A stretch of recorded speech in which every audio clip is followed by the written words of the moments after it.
Ayan, dito lang ako sa aking bintana. Ayan, hindi naman mabubuksan tong bintana.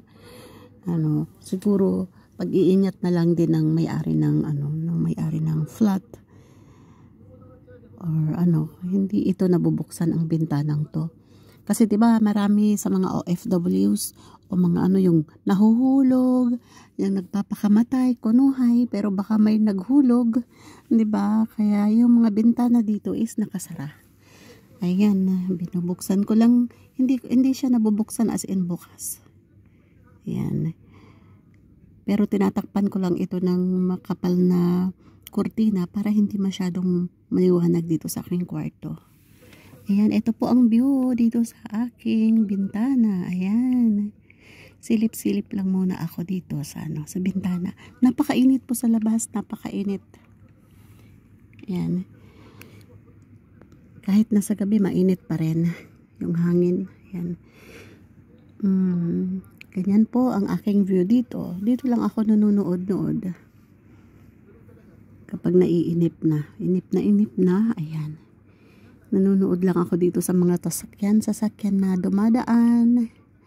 Ayan, yung mga taong naglalakad. Ayan. Uy, tumawid pala si ate. Doon ko nakita si ate kanina. Naglalakad. Tumawid pala siya dito. Meron kasing underpass doon. Ayun, underpass. Ayan, patawid yan siya dito. Ayan. So at least yung aking utak. Medyo, ayan, may pupuntahan pala sina ate. May part-time siguro sila. Buti pa silang may part-time. Ayan, pero ako kasi papasok na ako ngayong 14. Matatapos na yung aking 1 month vacation na nandito lang sa loob ng bahay. Paminsan-minsan gumagala din kami, 'di ba? Gumagala din kami. Paminsan-minsan kapag walang mga trabaho yung aking mga kaibigang mga gurangis. Naliligo kami sa dagat. Yun lang ang napuntahan ko. Ayan. Tapos na yung 1 month vacation ko pero hindi man lang ako napunta ng mosque. Sabi pupunta kami Wala kasi akong kasama. Kasi puro may mga trabaho sila. Ayan.